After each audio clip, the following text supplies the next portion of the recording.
Welcome to the first or second. It's going to be confusing because I did the Cinnabar and Sulfur one first, but I'm going to just count this as the first installment of a new series I'm doing that will help you guys in learning how to build. Now, I wouldn't classify myself as like an amazing builder. I still have so much left to learn. But I do know enough. I feel confident in sharing my abilities of for this series specifically, ways that you can utilize the different blocks in Minecraft. And today we're going to be going over the first four woods. These woods are the brown variants, I call them, where they're all just kind of the same color, just different shades. So that's going to be oak, birch, spruce. Oh, that's weird. Oak, birch, spruce, and dark oak. Now, let's get started with oak. So, oak is, it was the first one in the game, so it is very recognizable, this shade. So it is very popular in that way, but usually in building, you see it, but it's not as prevalent as some other woods. And here is a nice, brown to white, brown-ish. So this palette is great for if your main color is like your sandstone, bone, or pale oak. I usually do calcite. And this is like a stain. I'll show it later there. And then here is a way to go from black to the thing. And we'll transition into orange. Now, these gradients and all future gradients, they're not like explicit you should do this every time, especially on lower scale builds, but these are just cool gradients you can put into like massive terraforming projects and stuff. And I will also give a disclaimer about these, the color palette type things. These are just blocks that pair well, but it doesn't mean that you should be building a house primarily out of these things, because most of the time pairing the wood with like a grayscale and then one pop of color will probably be best, even if the pop of color isn't here, like with that house right there. So first we have complementary, light blue terracotta. We have our split complementary, our analogous, and our tertiary. I think that the analogous is my favorite, but I don't see how it could be used in a build.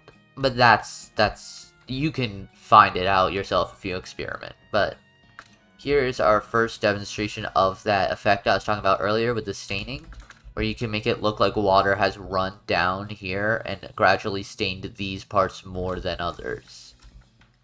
And then, yeah, I made this first. I was not doing good here. This isn't really a great example, but I do also just want to point out these resin clumps. They look good. And then we have the house, which is basically just a facade, but we don't care about that, because this is a nice way of showing off how oak is really good used. Like, you do oak, then you do a neutral, usually grayscale, and then we have a pop of color. That's usually where it excels best, and especially in these little, like, cottage type houses. Then let's move on to birch.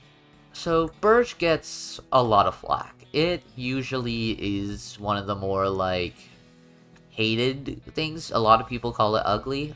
I completely disagree. I like every part of it, even the bark texture. I know it's called log. I don't care. And there are some really cool tricks that I'll show you later with birch, usually with the Japanese style. But here we have one that goes to yellow, the same one as before, and one that goes to gray. And remember, anything that goes to any sort of shade of gray can then be turned into any grayscale color. Like, this could go all the way down to mud, or vice versa. If you're getting lighter, you can just keep going. So, birch does definitely pair really well with cherry. I really agree with the complementary one. Split complementary is just kind of eh. But the analogous, that one's also really good. and so is the triad, but the triad's a little less so. That's more if you're trying to get like an insane amount of color. So first we have a Japanese inspired, like this would be the interior. You know, you got the mats, you got all the stuff. You got the bonsai. Like, I just think that the trapdoor itself lends itself really nice to that pattern. Although I am using a pack that makes it so that they connect to each other. So that makes it look a little better, but that's besides the point. And then we get this tree, which it's very expensive. There's a lot of gold in here, but it does also just look really cool. Now, I could have done way better work on the actual trunk and stuff, but I do really like how the leaves turn out.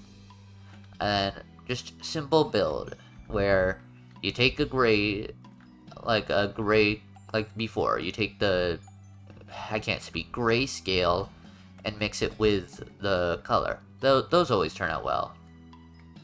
Then, next up, we have our spruce. Spruce is... I have a little bit of hatred for spruce, but also love, because it's too good in the fact that because it is so good, everyone uses it for everything, pretty much. It is the most popular wood besides oak, and oak's only really popular because it's the main wood of the game. This one is the most popular for building because, honestly, it's just a really good color. And we have some over here of brown to red. We have, and these are the same ones. What was I thinking? But that don't matter. So spruce definitely pairs with lapis really well. I've seen it being used in like, the best way to describe it is like medieval camps where blue is like the main color of the actual like place, and they'll have like a banner or stuff that'll be that color. I've seen it being used a lot, very well. Then for split complementary, it's kind of okay. Analogous is really good. I like these colors. And tertiary, it's okay. And then we have a just pretty snowy spruce tree. I'm not very well versed in spruce trees, so it doesn't look that great, but this is an example of how you could be using it. Then we have a little cart design that I've come up with. It's not the best again, but it does get the job done. And we have here, spruce is most often used for medieval fantasy builds, so you will see them in builds like this, where it'll be used in like these two-story kind of things, where it has like a huge fancy roof and cool colors, like, you know, calcite is a really cool block. I have some beef with it, but we'll get into that in the calcite video. It's not going to be only calcite, but it'll be in one of those. Moving on. Finally, we have the dark oak.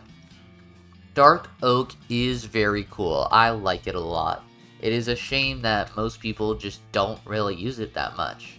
I think it looks really good when used properly, and especially used when contrasting it with lighter colors like mushroom stem, calcite, and diorite, and things like that.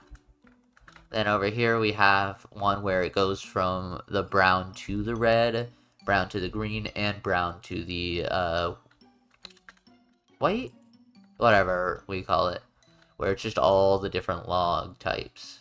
Then complementary. Most of these are just kind of okay. I do like them, but they also are just, at the end of the day, color palettes. Most of these are for like larger scale things, not necessarily whatever. And these are more just, if you like zoom out and look at them, these are just colors that would go well with it. And then we have a really nice dark oak tree. I don't know what to call it. I think they're like willows or something like that. I don't remember the name. But they have these really nice flowing leaves.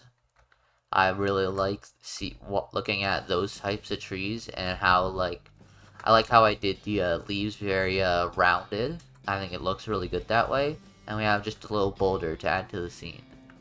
And then over here, I'm not very well versed in Japanese style houses, but this is just an example of something you could do. You definitely could make something way better than this, but this is one of their main uses is in Japanese style houses. It goes really well with prismarine too, so it'll be able to work really well. The other wood that is good with these Japanese style is mangrove, which I will be covering shortly.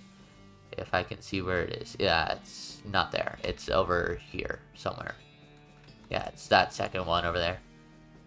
But that's gonna be it for the woods video.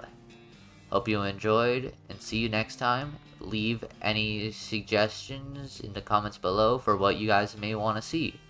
And with that, I'll see you next time. Oh, wait, one more thing.